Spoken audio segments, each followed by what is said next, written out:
Hello guys, welcome to Talkies Today channel. Hello guys, welcome back to talkies today channel. మలయాళంలో thriller సినిమాలకి ఒక special craze ఉంటుంది. రీసెంట్గా Sony లీవ్లో Telugu డబ్బింగ్తో release అయిన నివిన్ పోలీ మూవీ బేబీ గర్ల్ రివ్యూతో ఈరోజు మీ ముందుకు వచ్చాను. ఒక పసిబిడ్డ కిడ్నాప్ చుట్టూ తిరిగే ఈ ఇన్వెస్టిగేషన్ థ్రిల్లర్ మనల్ని ఎంతవరకు మెప్పించిందో ఈ వీడియోలో మన స్టైల్లో డిస్కస్ చేద్దాం. సో వీడియోని కనుక మీరు ఫస్ట్ టైం చూస్తున్నట్టయితే ఒక లైక్ చేయండి, ఒక కామెంట్ చేయండి, అలాగే మన ఛానల్ని సబ్స్క్రైబ్ చేసుకోండి. చాలామంది మన ఛానల్ని సబ్స్క్రైబ్ చేసుకోకుండానే వీడియోస్ చూస్తున్నారు గైస్. మీరు సబ్స్క్రైబ్ చేసుకుని చూడడం వల్ల ఛానల్కి ఎంత ఎంకరేజ్మెంట్గా ఉంటుంది. సో సబ్స్క్రైబ్ చేసుకుని వీడియోస్ చూడండి. ఇంకా లేట్ చేయకుండా వీడియోలోకి వెళ్ళిపోదాం. Let's get started. ఇక ఈ సినిమా కథ విషయానికి వస్తే, సనల్ ఒక కార్పొరేట్ హాస్పిటల్లో అటెండర్గా పనిచేస్తూ ఉంటాడు. ఒకరోజు అతడు డ్యూటీకి ఆలస్యంగా వస్తాడు. ఆ సమయంలో మెటర్నిటీ వార్డ్ నుంచి ఒక 3 రోజుల పసిబిడ్డ మిస్ అయిపోతుంది. తన నిర్లక్ష్యం వల్లే ఇది జరిగిందని భావించిన హాస్పిటల్ మేనేజ్మెంట్ సనల్ని ఉద్యోగం నుంచి తీసేస్తుంది. అప్పుడు అతను ఆ బిడ్డను వెతికి పట్టుకోవాలని సనల్ నిర్ణయం తీసుకుంటాడు.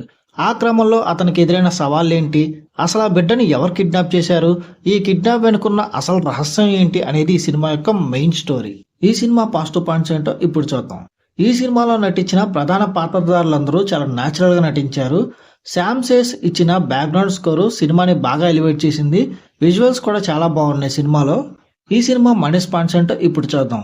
కథలో చాలా మలుపులు ఉన్నప్పటికీ అవి ఆడియన్స్లో ఇంట్రెస్ట్ కలిగించడంలో కంప్లీట్గా ఫెయిల్ అయినాయని చెప్పొచ్చు. ఇక పసిబిడ్డ కిడ్నాప్ అనే ఒక పాయింట్ బాగుంది, కానీ ఆడియన్స్కి ఆ ఎమోషన్ కంప్లీట్గా అర్థమయ్యేలాగా చూపించలేకపోయారు. క్లైమాక్స్ అలాగే ప్రీ క్లైమాక్స్ సన్నివేశాలు చాలా సాదాసీదీగా నిరాశపరుస్తాయి. ఇక కిడ్నాప్ వెనుక ఉండే కారణాలు చూస్తే చాలా రొటీన్గా అనిపిస్తాయి. ఈ సినిమా పర్ఫార్మెన్సెస్ విషయానికి వస్తే, నివిన్ పౌల్ చాలా కాలం తర్వాత నివిన్ ఒక సీరియస్ రోల్లో కనిపించాడు.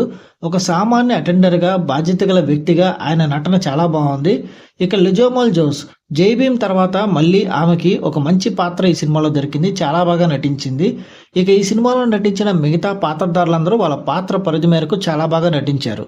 ఈ సినిమా టెక్నికల్ డిపార్ట్మెంట్ చూసుకున్నట్టయితే ఈ సినిమాకి అందించిన ఎడిటింగ్ ఇంకొంచెం షార్ప్గా ఉండుంటే బాగుండేదన్న ఫీలింగ్ అయితే వచ్చింది. చాలా సీన్స్ ట్రిమ్ చేయొచ్చు. ఇక మ్యూజిక్, శామ్ సేస్ అందించిన మ్యూజిక్ కొన్ని సీన్లు మాత్రం ఎలివేట్ చేసింది. డైరెక్టర్ తీసుకున్న పాయింట్ బాగున్నప్పటికీ దాన్ని ఆసక్తికరంగా తెరకెక్కించడంలో ఆయన కొంతవరకు తడబడ్డారు. ఇంకా ఓవరాల్ గా చూసుకున్నట్టయితే ఈ బేబీ గర్ల్ మూవీ అనేది ఒక సాదా సీదా ఇన్వెస్టిగేషన్ థ్రిల్లర్ అని చెప్పొచ్చు. నివిన్ పోలీ యాక్టింగ్ కోసం అట్లాగే శామ్ సేస్ బ్యాక్గ్రౌండ్ మ్యూజిక్ కోసం ఒకసారి డీసెంట్ వాచ్ అనిపిస్తుంది. కానీ గొప్ప థ్రిల్లింగ్ మూమెంట్స్ ఆశించి చూస్తే మాత్రం నిరాశపడతారు. క్రైమ్ థ్రిల్లర్స్ ఇష్టపడే వాళ్ళు సోనీ లీవ్లో ఉన్న ఈ మూవీని ఒక డీసెంట్ వాచ్గా చూడొచ్చు. ఈ మూవీకి మన టాకీస్ టుడే ఛానల్ వాళ్ళు ఇస్తున్న రివ్యూ రేటింగ్ 2.25/5. ఇది నా ఒపీనియన్ మాత్రమే.